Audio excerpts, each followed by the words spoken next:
Hello friends, कैसे हो सब लोग। तो दोस्तों आज हम यहाँ पर सीटेट की अगली क्लास लेकर के आए हैं और आज की क्लास में हम जो सीटेट का टॉपिक है सोशियोलाइजेशन, इस टॉपिक पर हम डिटेल से चर्चा करने वाले हैं समाजीकरण पर।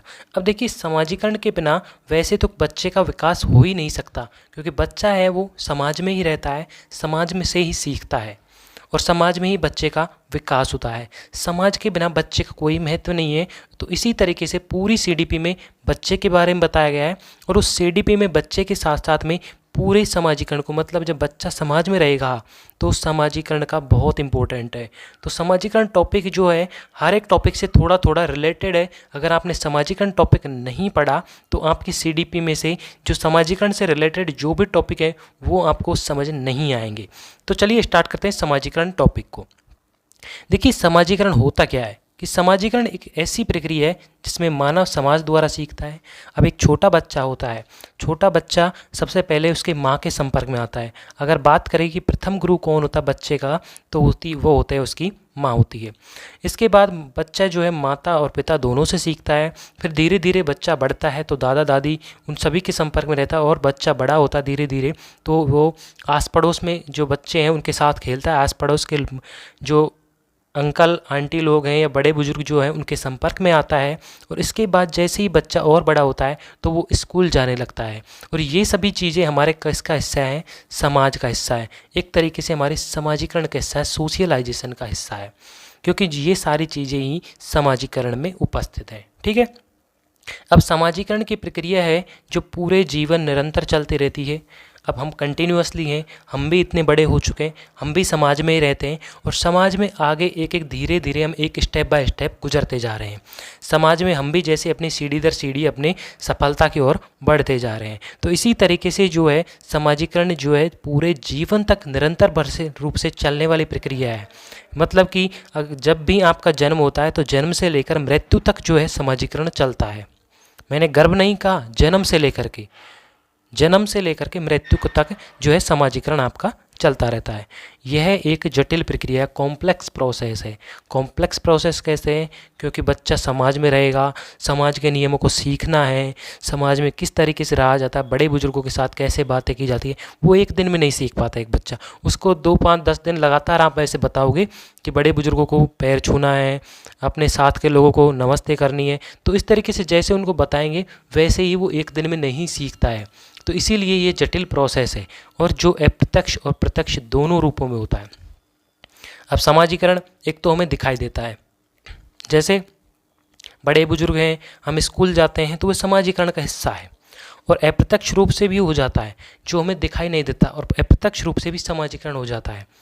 दिखाई नहीं देता जैसे कि कोई डॉक्यूमेंट्स हो गया, उसमें कोई डिटेल लिखी हुई आ गई तो वो अप्रत्यक्ष रूप से हो गई, हमें दिखाई तो दे रही है लेकिन वो डिटेल्स दूर की है। कई बार हमें कानों सुनी खबर आती है फलाने के समाज में ऐसा हुआ है, तो हमने देखी नहीं है, अप्रत्यक्ष रूप से कानों में सुनी है। प्रत्यक्ष का अर्थ होता है देखना, तो देखी नहीं गई है। ठीक है। अब देखते हैं हम समाजीकरण की इकाइयाँ। देखिए, समाजीकरण की इकाइयाँ कौन कौन सी है।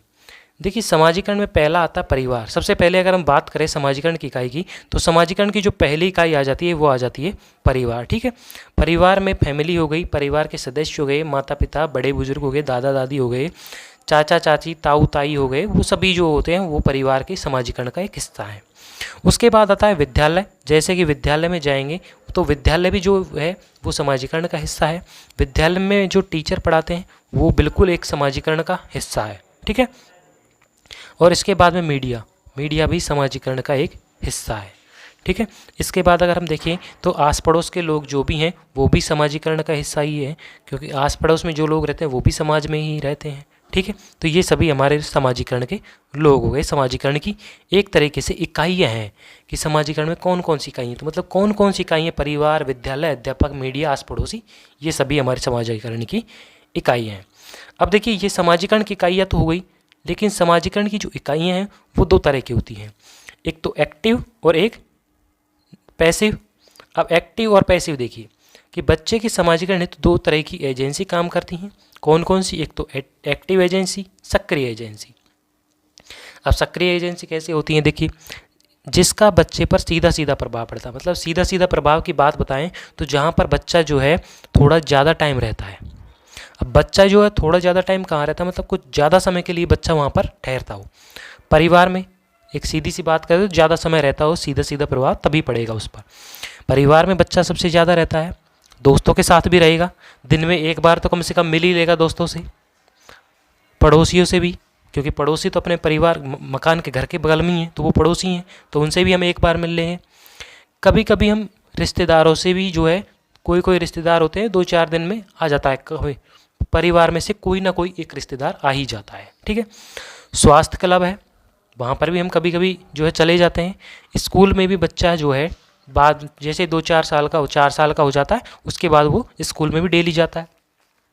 तो एक तरीके से अब इन सब का सीधा सीधा प्रभाव कैसे पड़ेगा, परिवार में रहता है बच्चा, उसको सिखाते हैं इस तरीके से। अगर बच्चे ने किसी बुजुर्ग के, कोई रिश्तेदार आया घर में और बच्चे ने उसके पैर नहीं छुए, तो उसे उस रिश्तेदार के सामने तो बच्चे को कुछ नहीं कहेंगे, लेकिन अगर बच्चा छोटा ही है तो हम उससे कहेंगे बेटा पैर छुओ, बेटा पैर छुओ, ये आपके फूफा जी आए हैं। तो इस तरीके से बच्चे को समझाया जाता है। तो जहाँ पर सीधा सीधा प्रभाव पड़ता है, क्योंकि सीधा सीधा हम बच्चे को डांट सकते हैं, ठीक है।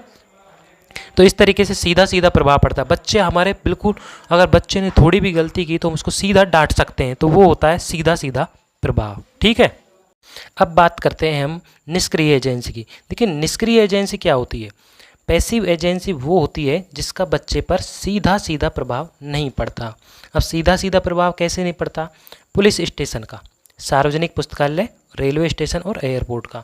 अब इनका सीधा सीधा प्रभाव कैसे नहीं पड़ता वो समझते हैं।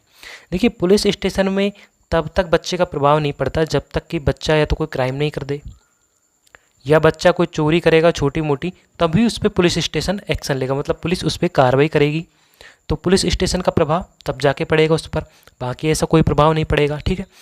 रेलवे स्टेशन पे बच्चा हर समय नहीं जाता है, रेलवे स्टेशन का प्रभाव कब पड़ता है, जब बच्चा रेलवे स्टेशन पे जाएगा, उसके बाद वहाँ पे देखेगा कि किस तरीके से हम टिकट लेते हैं विंडो से, किस तरीके से बाद में हमें जो है प्लेटफॉर्म पे जाते हैं, फिर प्लेटफॉर्म पे जो अगर हमने रिजर्वेशन टिकट कराया है तो रिजर्वेशन जो बोगी होती है उसको कैसे ढूंढा जाता है पहले ही, ट्रेन के आने से पहले ही, और उसके बाद में जो है ट्रेन में किस तरीके से चढ़ते हैं, सीट कैसे ढूंढते हैं, तो रेलवे स्टेशन का तब तक कोई इफेक्ट नहीं पड़ेगा, तो सीधा सीधा प्रभाव नहीं पड़ता। इसी तरीके से एयरपोर्ट और इसी तरीके से जो सार्वजनिक पुस्तकालय लाइब्रेरी होती हैं उनका भी इफेक्ट बच्चे पर जो है सीधा सीधा नहीं पड़ता है। तो इसीलिए इनको निष्क्रिय एजेंसी या पैसिव एजेंसी कहा गया है। ये होती हैं 4 पैसिव एजेंसी, ठीक है। अब सामाजिकरण की जो इकाइयाँ होती हैं वो भी 2 तरह की होती हैं।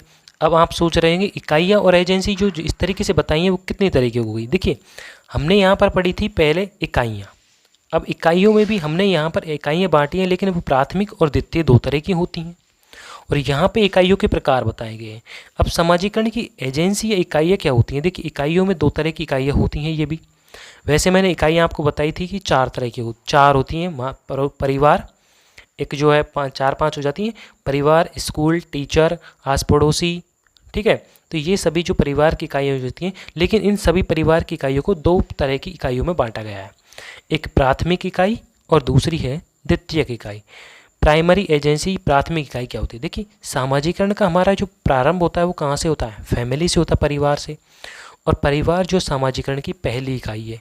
ये लाइन सबसे इंपॉर्टेंट है, सीटेट के एग्जाम में सीधे सीधे कई बार क्वेश्चन में पूछी गई है कि सामाजिकरण की पहली इकाई कौन सी है, ठीक है।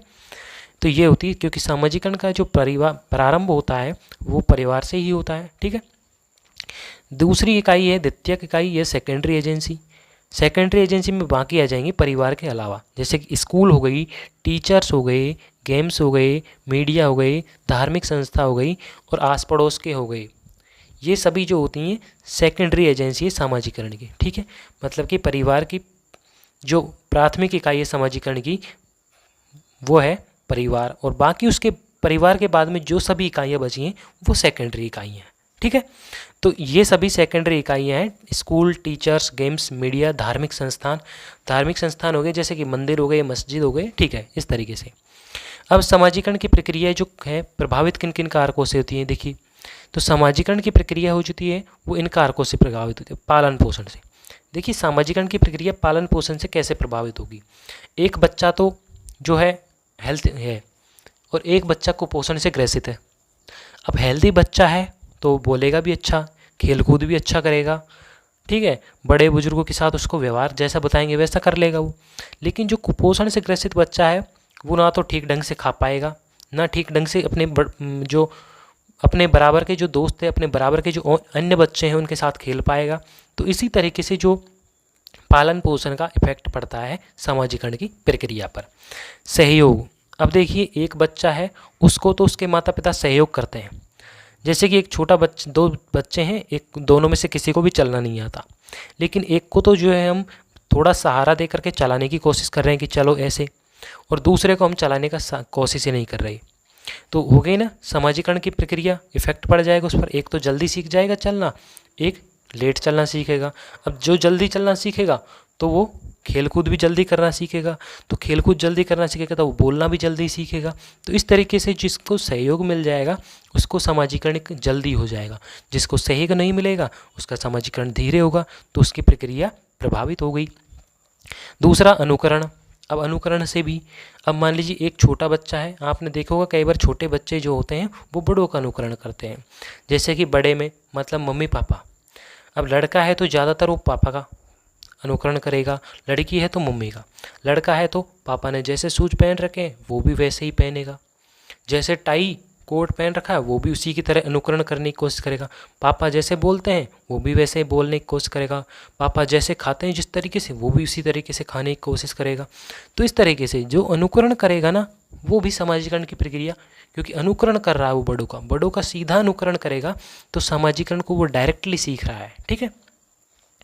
अब पुरस्कार एवं दंड से, अब एक बच्चे को आप जो है गिफ्ट पुरस्कार पे पुरस्कार दिए जा रहे हो छोटे से काम के लिए, तो वो उस काम को उसी तरीके से उसी दिशा में मुड़ता हुआ चला जाता है, ठीक है। और एक बच्चे को आप सही कर रहा है लेकिन आप फिर भी उसको दंड दे रहे हैं, तो वो बच्चा जो है उस काम को नहीं करेगा और वो बार बार दंड मिलने की प्रक्रिया से वो कोई भी काम नहीं करेगा, तो उसका समाजीकरण प्रभावित हो जाएगा।